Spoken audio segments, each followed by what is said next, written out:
Carlo Marinaro è un'altra delle nuove figure di questa stagione dell'Antenor Sport Padova, giocatore e preparatore atletico. Ti chiedo, più giocatore o più preparatore atletico? Sicuramente più preparatore atletico, sicuramente. Com'è nato il tuo ingaggio?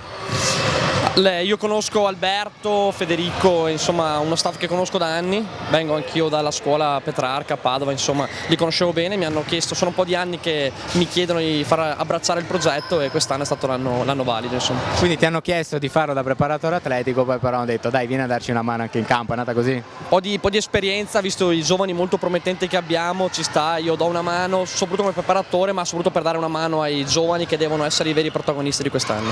Allora, come l'avete curata la preparazione? Abbiamo fatto un lavoro molto intenso da agosto, stiamo lavorando moltissimo sull'intensità e anche questa sera si è visto perché sotto non era facile recuperare con una squadra fisica, abbiamo fatto un lavoro molto soddisfacente, abbiamo appena iniziato però i frutti vedo che sono buoni, quindi godiamoceli e continuiamo a lavorare perché vincere aiuta a lavorare meglio in settimana. Beh, si è visto che correvate più degli avversari, adesso senza nulla togliere agli avversari, però siete venuti fuori dalla distanza anche dal punto di vista fisico, loro sembravano un po' sulle gambe, voi sembravate averne di più, no? È stata questa anche la sensazione dal campo? Sicuramente quando la partita si è fatta un po' ruvida e dovevamo recuperare sull'andamento della partita siamo venuti fuori fisicamente e sono molto contento per questo, quindi la freschezza atletica ci ha dato una grande mano.